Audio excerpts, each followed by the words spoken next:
Hello and welcome to The Content Bite, a podcast for freelancers who use their words to make money. I'm Rachel Smith, a freelance journalist, copywriter, and content producer. I'm also the founder of Rachel's List, a jobs board and community for Aussie writers and other creatives. Hello, and I'm Lynn Testoni.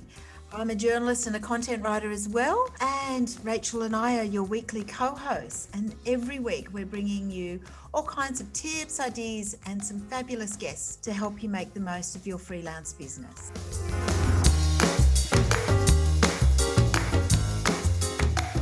Hi Lynn, how are you going? I'm great.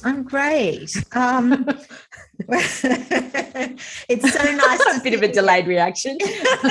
I know. It's been a week, Rach. It's been a week. So my head is not, I'm with it now. Yeah. But we have another short episode today instead of a guest. And this is a new thing we're trying. And I think I'm really enjoying these. What about you? Yeah, no, I think little short episodes are good. It gives people sort of bite-sized information about a topic that they might be struggling with. Yeah, and we're doing this one on something that a lot of freelancers probably lose sleep over, aren't we?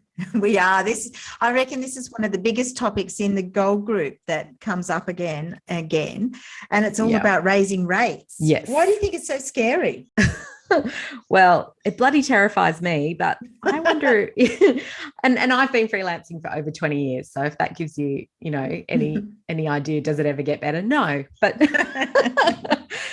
I think it maybe is a little bit tied up with that whole imposter syndrome that we have. We think we're not good enough. We think we're going to be found out.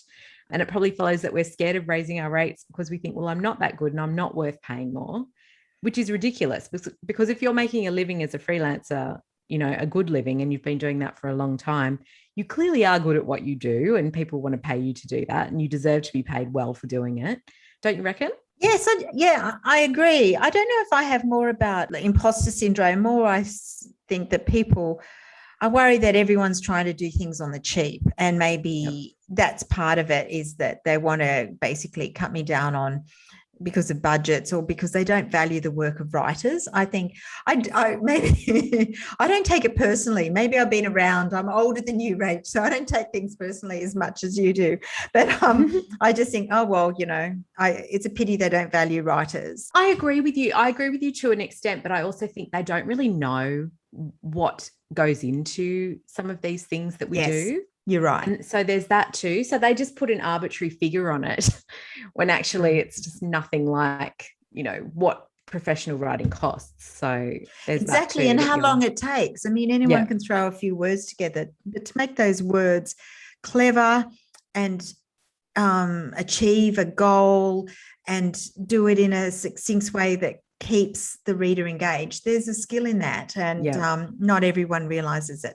Although I do find the easiest people to raise rates are the people that realize your worth, and that's a bit about what we're going to discuss as well. And I do think that confidence comes the longer you make freelancing work. Like, I'm more confident raising my rates and charging what I charge now because, first of all, I have a lot of work. So if somebody can't afford me or doesn't want to pay the money, I know I've got other clients that do. I probably feel it's less personal, and I think it's more about them and their budgets. But no matter how successful you are, it can still be hard to raise your rates. I am always worried that I might price myself out. That's always a worry. Also, I think first up, everyone hates talking about money. I think we all do. Yeah. But you can't be successful as a freelancer without becoming good at that negotiating. And that takes a bit of practice, doesn't it? Yeah, look, I think it took me a few years to get over the orcs of the money talks. God, that rhymes. Very clever. See, you're good with words. Orcs of money talks. But to become sort of completely okay with quoting and negotiating, it does take a few years, and you just have to develop that thick skin and not care as much. And of course, it is much easier to do that if you have a lot of work and you can knock stuff back. It's not a problem.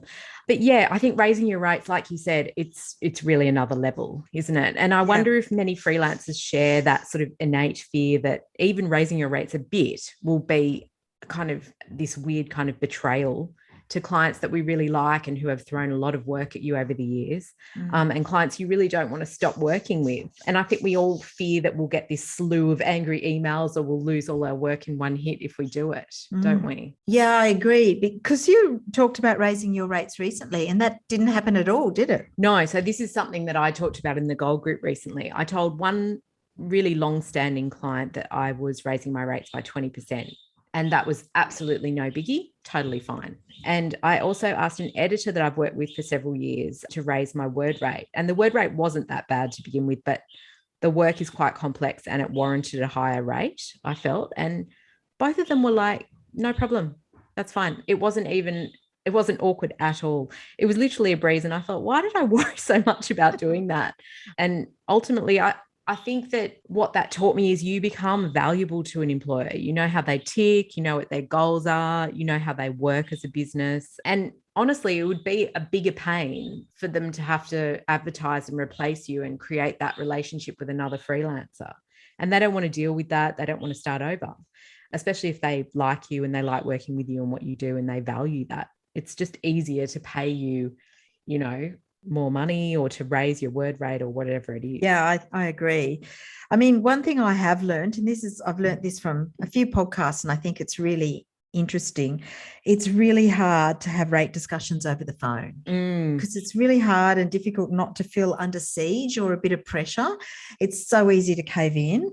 So my general rule is to say something like, I'd like to take a closer look at this project and see the scope and come back to you. And that gives you breathing space. And that's when I can say, actually, you know, I'm quoting this sort of higher rate or whatever. Yeah, because that makes it easier. It's so confronting on the phone. I think everyone's like that a bit. I agree. I would never be doing it on the phone, no. But I mean, I know the listeners of this show are all on a different, you know, part of the spectrum in terms of where they are in their freelance career. So maybe we should talk a little bit about when to raise your rates. When do you know that it's time to put your prices up? Well, you once had some great advice. It might have been in the Gold Group, and I think it's really good, is that the beginning of the calendar year or financial year are always good times to raise your rates. I think that sort of takes it from being personal to just being a business decision, and I think that's a good idea. So if you've realised that you're charging below market rate or your client could afford more or the work is complex enough to justify more, I think that's a good time to relook at rates. And that sometimes happens with scope creep as well. That's often when you start doing more and more for a client. I've done this with clients. They ask you to write something, which is fine. You write it, then they like it so much and they think, oh, can you organise a photo shoot? And you go, sure, I can do that. I'll do that. And then it becomes, now photo shoots become a normal part of it. And you think, okay. So it's not just a one-off. And then that's a good time to raise a rate as well. And there's a time when you have to charge for that extra time. Yeah. Yep, I agree. I think as well, a way to raise your rates without too much stress is just to start kind of softly and start to raise it with every new client. Yeah. So last year I decided to do that. I picked up a few new really good clients who I still have, and I just quoted my new rate and they accepted, and that was that. We started working together. So that's one way to slowly edge upwards, and then you can start to transition your older clients onto the new rate. But just to get back to that point of when it's time to raise your rate, I also read that if 10% of your customers aren't balking at your rate and, you know, running a mile, then you're not charging enough. So yeah, that's another thing. If you're getting everyone going, yeah, great. Yeah.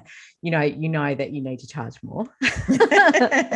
But I also think deep down, you know, when you're undercharging, or you know when you should be paid more for what you do, or you talk to a freelance friend who might say, you know, well, I'm being paid this, and it's this light bulb moment for you.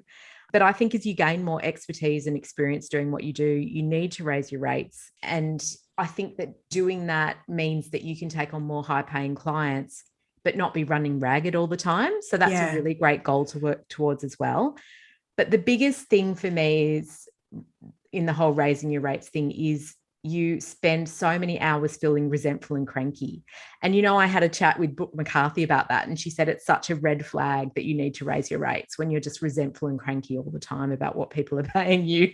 You have to listen to it, because otherwise you do know when you're being ripped off or you should have charged more. And we've all had those moments. And that's a bit of a different conversation when I've charged a certain, say, for a blog post and it's $700, say, and that's ended up being way more work than I thought. And that's frustrating. But when that's consistently happening, that's an indication that there's something wrong with the way you're pricing yourself and your work.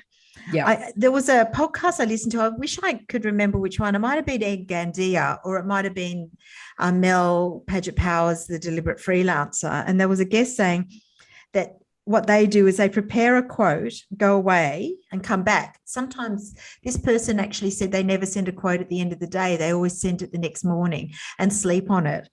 And then they come back, take a deep breath and raise the price.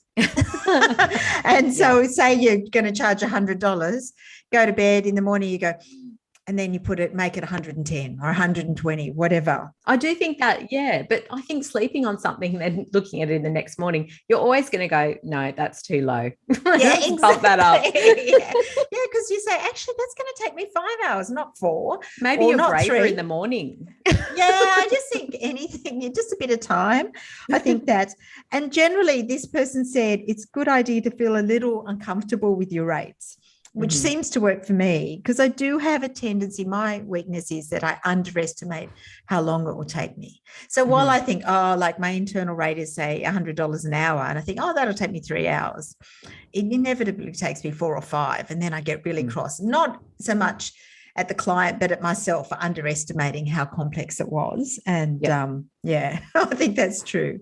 Yeah.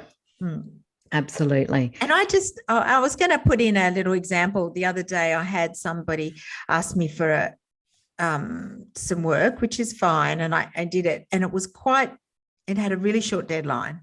So they asked, it's a regular client. And so I was going to quote something. And I thought, actually, I'm going to quote a bit more than I normally would, and a bit more than my comfort zone, sent it off to them. And they came back and they said, can you just pull it back a little bit? And I dropped it to my original quote, and they felt smart because they'd sort of saved a bit of money, they thought. But in the end, I got my original thought, my gut feel, and it was quite good. We all ended up happy at that.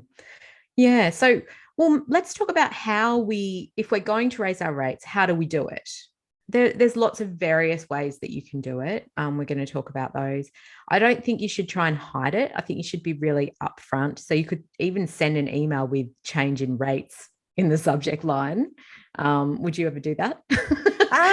Yes, sometimes. I think also that being honest about money and rates takes some of that shame and embarrassment out of it. So if you just straight up just think of it as a business transaction, it is easier, because we do get a bit caught up with all that. Usually when I think I need to raise my rates, I start with a new project. It doesn't sit comfortably with me if I've been charging a certain amount for blog posts, it takes a lot. It's hard to raise it for, say, blog posts, but then they come to me with a new thing like a video script or something. That's when basically my hourly rate might go up, and it might be more in line with what I think it's worth it. And when I started freelancing, I was definitely undercharging, and I think that's a common mistake. But every time as you said before, when I had a new client, I would raise my rates with each subsequent client until they reached a spot that I thought was fair. Yeah, absolutely. I think as well, if you're going to raise your rates with existing clients, which is the tricky thing to do, and the thing that most of us fear, is give them a bit of notice on what you're planning to do. So at least a couple of months, like I'm raising my rates by 20% from July 1 or something like that in an email. It gives them time to get used to it, and you can find other clients if they do come back and say, well, you're too expensive and we're dropping you and looking for another freelancer.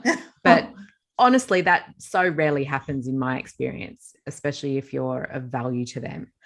And I also wouldn't necessarily raise your rates on really new clients. If you haven't raised your rates when taking that new client on, like we talked about doing before, I would wait until you'd been working together with that client for a year or 18 months and then say, I'm raising my rates this year. And and I his info. agree. And also, I think there's a common trap that new freelancers get into is when they charge less for the first thing, thinking that they could raise it further on. And that's wrong. It actually Never gives your works. clients, it never works. It gives your clients an unrealistic expectation of price. Yeah. So if you'd normally charge $100 for a project and you say, oh, okay, for this first one, I'll do it for 80. And then if we're good, you think in your head, oh, in a couple of months, I'll charge 100. It never works. That's a bad business thing to do. I do tend to look at smaller, more frequent rate rises, such as 5%. I often add another $100. So if it's something I've been charging $1,000 for, I might charge $1,100 or something like that. So I often take it up to the next $50 or $100, which seems to work. And sometimes I haven't actually mentioned that I've raised rates. A lot of my clients just ask for quotes, and I might, if it's been a while since I've done a particular project, I might just add it a bit more, particularly if I have realized in retrospect that there's more work or there's a bit more research involved. But of course, these days I have a lot more clients coming to me, and that does put me in a position of power. I recognize that. The other thing I have learned over the years is that if you charge more, people respect you more. Do you find that if you're too cheap, people think that you're either not good at your job or you can be pushed around? Or you're inexperienced, I suppose. Yeah. And if they want to work with someone really experienced, they're going to be looking for rates in line with that experience. So that's a really good point to remember for sure. So as for how to do it, we have a script for this in our scripts ebook, which is in the toolkit, and we'll pop a link to that in the show notes. But most of the advice I've read about doing it is putting it in a separate email, like we just mentioned, that's just about your rates.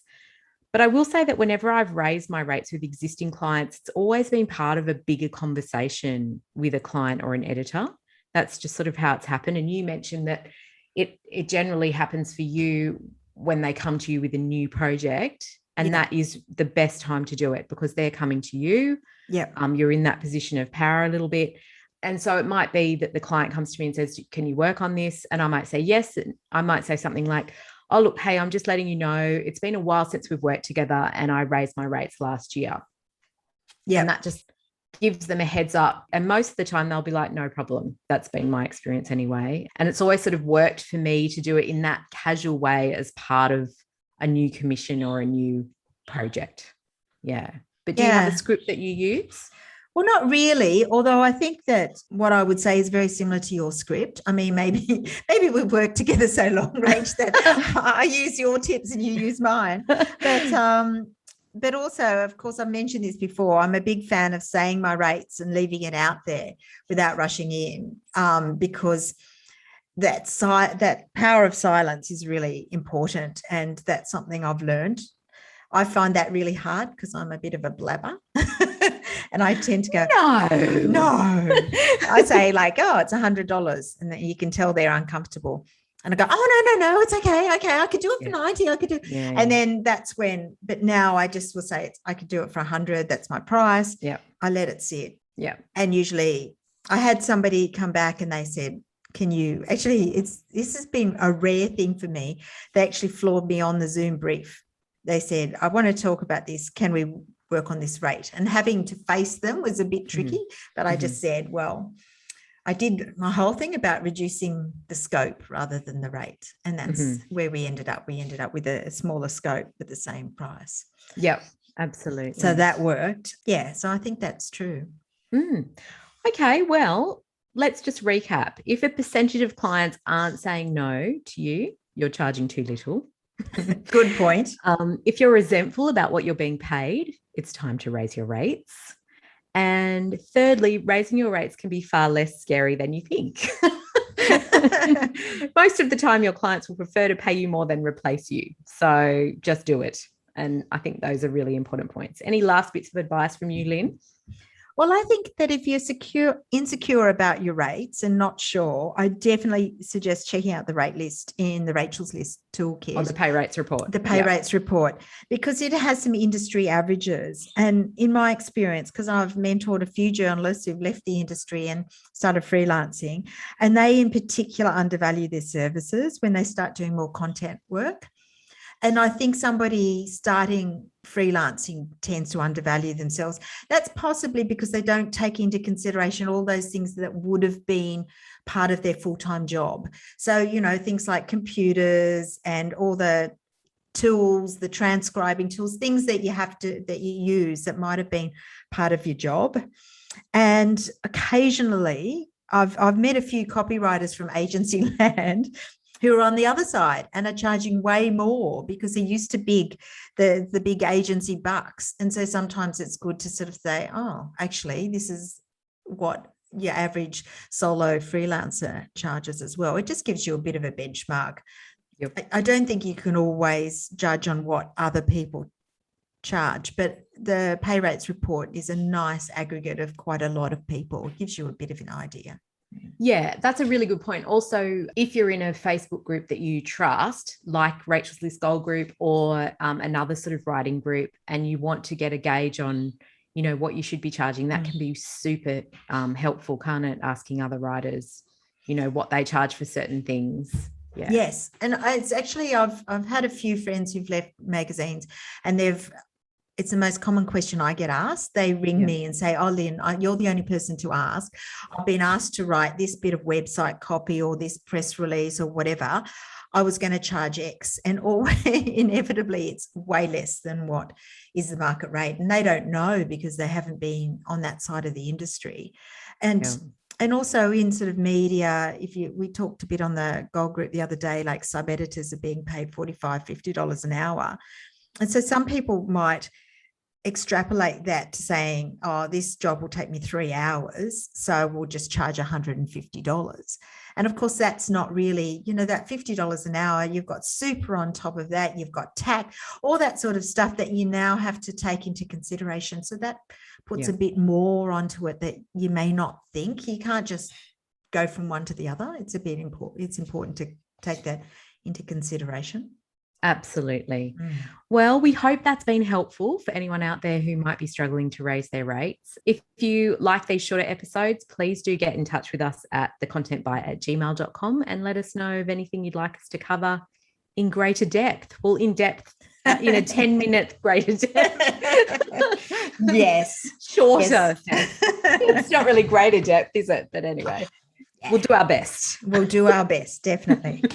All right. Yes. Thanks everybody. Right. Bye. Bye.